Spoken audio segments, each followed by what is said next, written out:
Buenas noches, docente. Mi nombre es Milagros de Jesús Mapinedo, soy estudiante en la carrera de Derecho y en esta oportunidad en el curso de Filosofía voy a hablar sobre un caso bastante emblemático que se presentó por los años 2023 sobre el caso Patricia Benavides.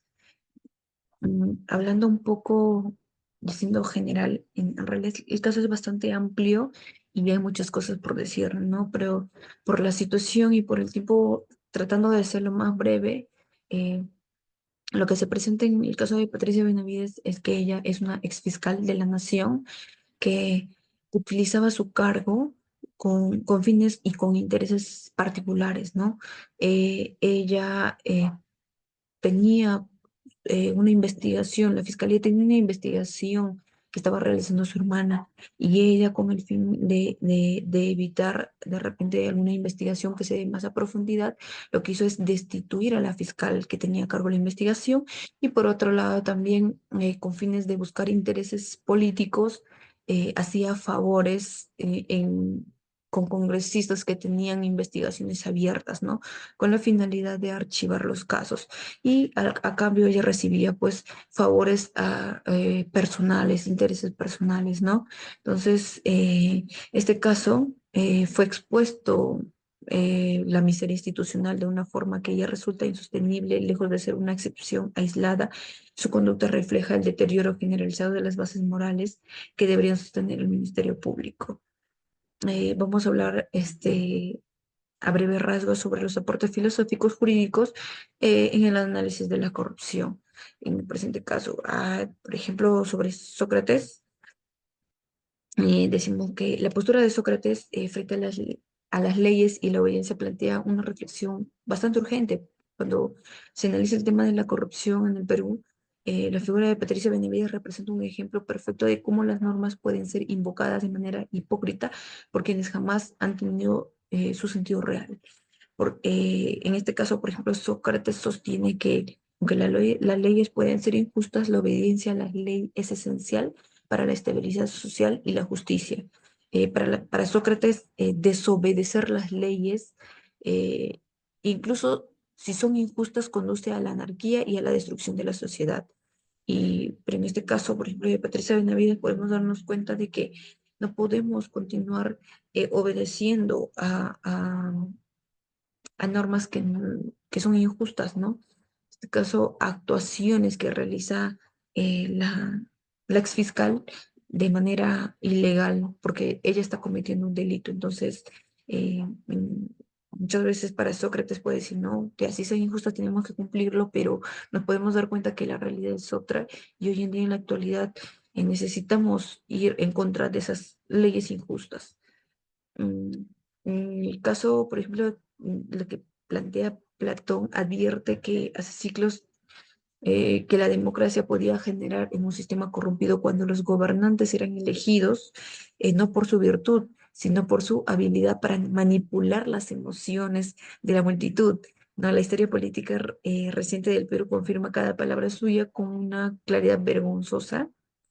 Patricia Benavides es el retrato más nítido de cómo el poder sin virtud se convierte en una amenaza para la propia existencia del Estado, ¿no?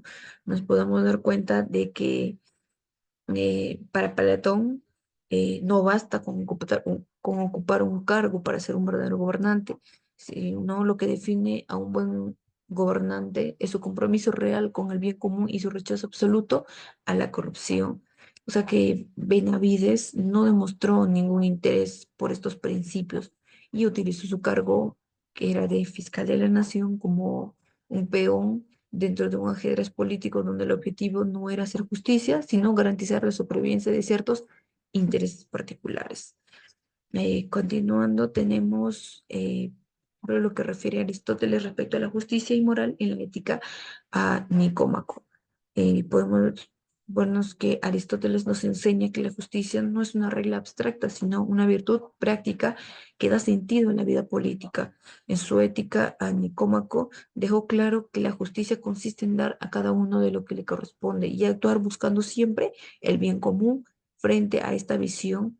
La conducta de Patricia Benavides representa una negociación descarada de todo principio moral y jurídico y utiliza el cargo de fiscal de la nación para favorecer intereses particulares. Es una corrupción tan profunda que destruye la base misma de la convivencia social. Podemos darnos cuenta sobre eh, el estado y la corrupción, ¿no? ¿Qué es lo qué aportes nos da Job respecto a esto? Por ejemplo, él advierte que sin una autoridad legítima capaz de actuar para el bien común, la sociedad regresaría al caos de todo contra todos. Pero sin embargo, en el Perú, el problema no es la ausencia de autoridad, sino la corrupción de la autoridad. Caso Benavides usa el poder conferido para defender intereses particulares, sino para cumplir el mandato social que le daba legitimidad. Eh, Desde una perspectiva de Luke, resulta evidente que los ciudadanos tendrían no solo el derecho, sino el deber de resistir a un gobierno que traiciona su función inicial. La autoridad que actúa contra el bien público pierde cualquier justificación moral o jurídica para mantener en el cargo. Y en este caso, para Rousseau, nos enseña que la voluntad general debía prevalecer sobre los intereses individuales. Sin embargo, lo que se observa en casos como el del ex fiscal es la imposición descarada de intereses privados que son disfrazados de decisiones institucionales, pero cada acto de corrupción es un golpe directo al corazón del el contrato social. Continuando, sobre el deber moral y la política, lo que nos refiere Kant, ¿no? Él nos enseñaba que el deber moral debía ser el principio absoluto que guiara todas las acciones humanas.